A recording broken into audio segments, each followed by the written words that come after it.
Hello learners, welcome to Unacademy. मेरा नाम प्रांजल सिंह है और आज आप सभी लोगों के साथ जुड़ के मैं एक बड़े ही इंपॉर्टेंट केस के बारे में बात करने वाला हूं जो हमारे देश में आपके मन में जो डिवोर्स को लेकर इंटरप्रिटेशन है उसको शायद पूरी तरीके से बदल दे। ये एक ऐसा केस है जो आपको सोचने पे मजबूर करेगा कि कहीं ऐसा तो नहीं कि हम अपने लॉस के थ्रू किसी एक पार्टी को ज्यादा मजबूत और दूसरे को कमजोर बनाने की कोशिश कर रहे हैं, और कहीं ऐसा भी तो नहीं कि हमें बहुत ज्यादा जरूरत है एक ऐसे कानून को लाने की जो इतना ज्यादा न्यूट्रल हो कि अगर कभी भी कोई व्यक्ति कोई गलत आरोप लगाने की कोशिश करे, स्पेशली इतने सेक्रेड फैमिली रिलेटेड इशू में, तो उसको 10 बार सोचना पड़े। चलिए शुरुआत करते हैं हमारे आज के इस वीडियो की और समझने की कोशिश करते हैं कि कभी कभी कोई व्यक्ति किसी छोटी छोटी चीज को पाने के लिए कितने बड़े बड़े स्टेप उठा लेता है। हम इस बात को बहुत अच्छे से जानते हैं कि डिवोर्स के केसेस आजकल बहुत ज्यादा न्यूज में हैं। हम आए दिन सुप्रीम कोर्ट का, जिसकी फोटो यहां पे लगी हुई है, कोई ना कोई ऐसी रूलिंग या जजमेंट सुन लेते हैं जो कि पूरे न्यूज का कारण बन जाता है और लोग इस बारे में डिस्कशन करते हैं कि क्या डिवोर्स केस में ऐसा भी हो सकता है। और आज के केस में भी आपको ऐसा ही लगेगा, बस फर्क इतना है कि इस बार सुप्रीम कोर्ट नहीं, एक हाई कोर्ट है। समझते हैं इस पूरे मामले को। ये एक कपल की कहानी है जिनकी शादी हुई थी साल 2003 में, जिसके बाद उनका एक बच्चा हुआ और 2005 के बाद से ये लोग अलग अलग रह रहे थे। साल 2006 में हस्बैंड ने डिवोर्स की पिटीशन फाइल करी, यानी कि उन्होंने बोला कि उनको अपनी वाइफ से तलाक चाहिए। लेकिन ये कहानी इतनी सिंपल नहीं है। 2003 में शादी और 2006 में डिवोर्स, इसके बीच में कुछ ऐसी घटनाएं हुई जो कि इसको बहुत ही ज्यादा कंट्रोवर्शियल केस बनाती हैं। समझते हैं कैसे। यहाँ पे हस्बैंड ने ये आरोप लगाया कि उनकी जो वाइफ है वो उनके साथ सही बर्ताव नहीं करती, उनके साथ मेंटल क्रूएलिटी करती हैं। और एक और ऐसी बात बोली हस्बैंड ने कोर्ट में जिसने सबको शॉक कर दिया। हस्बैंड ने ये बोला कि वाइफ ने झूठा आरोप मुझ पे और मेरे परिवार वालों पे लगाने के लिए खुद के ऊपर केरोसिन डाला और खुद के ऊपर आग लगा दी। अब प्राइमा फेसाई तो सुन के ऐसा ही लगता है कि हस्बैंड झूठ बोल रहे हैं, इन्होंने ये काम किया होगा और अब अपने झूठ को छुपाने के लिए ऐसी बात बोल रहे हैं। लेकिन शायद कहानी कुछ और थी। समझते हैं। वाइफ ने उनको, हस्बैंड ने ये बात बोली कि जो वाइफ है वो गलत तरीके से बिहेव कर रही है शादी के 1 महीने बाद से ही। और उसके साथ ही साथ उन्होंने बोला कि 2005 में एक ऐसा हादसा हुआ जहां पे वाइफ ने खुद अपने ऊपर केरोसिन डाला, खुद के ऊपर आग लगाई और पूरा आरोप मेरे और मेरे परिवार के ऊपर लगा दिया।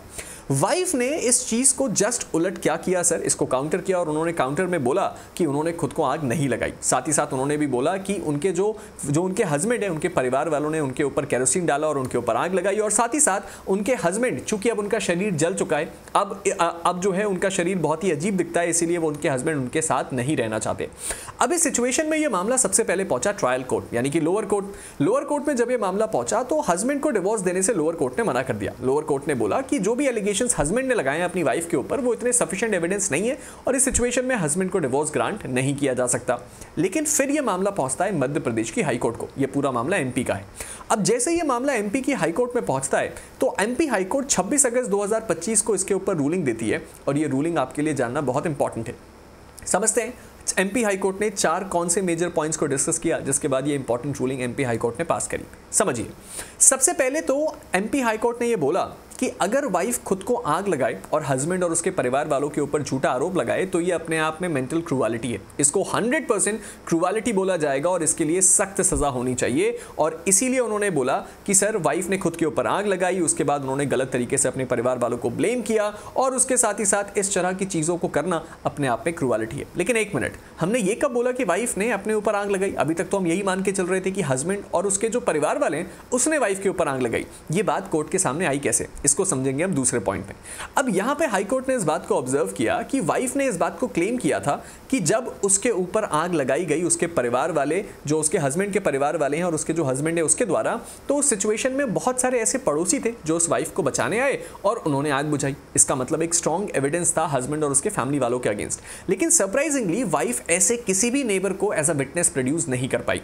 उसके साथ ही साथ कोर्ट ने यह भी बोला कि अगर सचमुच इसके इन-लॉज, यानी कि जो ससुराल वाले हैं, उसने सच में इसके ऊपर केरोसिन डाल के आग लगाई होती तो वाइफ उनके साथ क्यों रहती। और साथ ही साथ एक बात और बोली गई कि वाइफ का जो क्लेम है वो एविडेंस के तौर पे बहुत वीक है। उसके साथ ही साथ एक और बात को समझते हैं। एक और एलिगेशन लगा था जिसको हाई कोर्ट ने डील किया। वाइफ ने ये अलेज किया कि उनके हस्बैंड उनके बर्न्ड अपीयरेंस की वजह से, उनके जले हुए शरीर की वजह से उनके साथ नहीं रहते। कोर्ट ने इसके लिए भी कोई ऐसा एविडेंस नहीं पाया जो इस बात को प्रूव कर पाए कि हाँ, हस्बैंड सच में इस कारण नहीं रह रहा है। और साथ ही साथ एक और बड़ी सरप्राइजिंग बात कोर्ट को लगी कि इतने समय पहले ये केस हुआ लेकिन वाइफ ने कोई भी क्रिमिनल केस नहीं करवाया हस्बैंड और उनके फैमिली के अगेंस्ट जिसमें वो ये एलिगेट करे कि उनके हस्बैंड और उनके परिवार वालों ने वाइफ के ऊपर आग लगाई। साथ ही साथ उसने ये बात भी सुप्रीम कोर्ट ने ऑब्जर्व करी कि अगर सच में कोई सोसाइटी मेंबर आए थे, सच में कोई जो नेबर्स हैं वो आए थे वाइफ को बचाने, तो उनमें से भी किसी ने इस केस को फाइल क्यों नहीं किया? क्योंकि ऐसा हमने आमतौर पे देखा है कि अगर वाइफ इस बात से बचे तो यहाँ पे जो दूसरे सोसाइटी मेंबर्स है वो इस बात को इन्फॉर्म करते हैं। साथ ही साथ ये भी बात बहुत ज्यादा इंपॉर्टेंट है कि अगर सोसाइटी मेंबर्स को इस बारे में पता था तो सोसाइटी मेंबर्स ने हस्बैंड से कंसल्ट क्यों नहीं किया?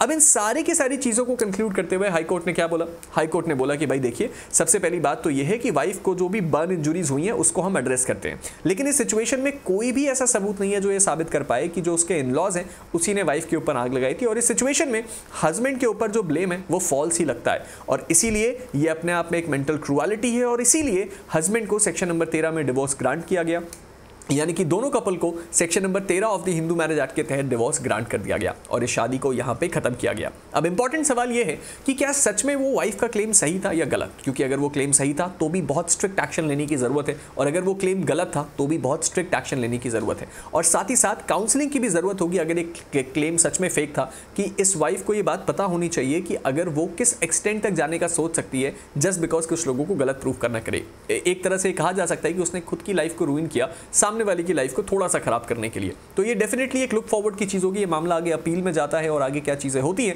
ये जो भी अपडेट आएगा वो हम आपको जरूर बताएंगे, लेकिन आपका इस पूरे केस में क्या मानना है और आपका ओपिनियन क्या है आप नीचे कमेंट सेक्शन में जरूर बताइएगा। फिलहाल इस वीडियो को एंड करने से पहले दो बड़ी इंपॉर्टेंट बातें, अगर अभी तक आपने मेरे टेलीग्राम ग्रुप प्रांजल सिंह अकेडमी को फॉलो नहीं किया है तो उसको फॉलो कर लीजिए। मुझसे जुड़ी हुई सारी अपडेट, सारी जानकारियां और सारी की सारी इंफॉर्मेशन आपको इसी टेलीग्राम ग्रुप में मिलती है, और साथ ही साथ मेरी फ्री पीडीएफ्स भी। उसके साथ ही साथ आपको हम ये बात बता दें कि टीचर्स डे में हम आपके लिए ऑफर लेके आए थे, फ्लैट 60% ऑफ और 12 मंथ के एक्सटेंशन का, और आप सब लोगों की हेवी डिमांड के बाद हमने इसको 11 सितंबर तक के लिए एक्सटेंड कर दिया है, और आप हमारे कोड PS का इस्तेमाल करके इस ऑफर को अवेल कर सकते हैं। उसके साथ ही साथ अगर अभी तक आपने अनअकैडमी ऊना को एक्सपीरियंस नहीं किया है तो आप मेरा यकीन मानिए, आप अपनी एग्जामिनेशंस की प्रिपरेशन में, चाहे आप जुडिशरी की करें या किसी और एग्जाम की, एक मेजर चीज को मिस कर रहे हैं। अनअकैडमी ने इस पूरे रिवॉल्यूशन को लेके आया है जहां पे एजुकेशन के नेक्स्ट लेवल को हमने अचीव किया है, यानी कि एक ऐसा ऑनलाइन एप्लीकेशन, एक ऐसी चीज जो आपके लिए आपका बेस्ट फ्रेंड का काम करेगा, और एक ऐसा बेस्ट फ्रेंड जो आपके इस कॉम्पिटिटिव जर्नी में आपका सपोर्ट करता है। मतलब ऊना एक ऐसा सॉफ्टवेयर है जहां पे आप वॉइस मोड में ऊना से बात कर सकते हैं, अपने डाउट्स क्लियर कर सकते हैं, उसके साथ ही साथ क्विज मोड में उससे सवाल जवाब कर सकते हैं, अपने एग्जाम्स की प्रिपरेशन को समराइज कर सकते हैं, उससे रिलेटेड क्वेश्चंस बना सकते हैं, एंड मोस्ट इंपॉर्टेंटली आपके लिए सबसे बड़ी प्रॉब्लम क्या है, आखिरी दिन 4 घंटे की क्लास उसको 15 मिनट में समराइज करके कैसे पढ़ें, ये काम आपके लिए ऊना करता है। तो अगर इसको अभी तक एक्सपीरियंस नहीं किया तो जल्दी से कर लीजिए। और आप में से बहुत सारे लोग मुझसे ये पूछ रहे हैं कि क्या केवल अनअकैडमी के पेड लर्नर्स ही इसको एक्सपीरियंस कर सकते हैं? जी नहीं, ये ओपन फॉर ऑल है। लिंक डिस्क्रिप्शन में, इसको अवेल करना बिल्कुल मत भूलिएगा। साथ ही साथ आप में से जितने लो एस्पिरेंट्स हैं उन सभी के लिए 10 सितंबर को शाम 5 बजे हम लेके आ रहे हैं एक जुडिशरी स्कॉलरशिप टेस्ट जो कि होने वाला है आपके लिए यूपी के एपीओ और एमपी एडीपीओ पैटर्न में। तो इसको भी मिस करना बिल्कुल मत भूलिएगा। अगर आपने इसमें अच्छा स्कोर किया तो आपको मिलती है 100% तक की स्कॉलरशिप। उसके साथ ही साथ आप हमारे एडीपीओ, एडीए, जेएलओ की स्पेशल बैच में भी ज्वाइन कर सकते हैं हमारे कोड PS के साथ, जिससे आप अपनी प्रिपरेशन को बूस्ट कर पाएंगे। मिलते हैं आप सभी के साथ एक नई वीडियो में, तब तक के लिए stay motivated and keep learning. Thank you.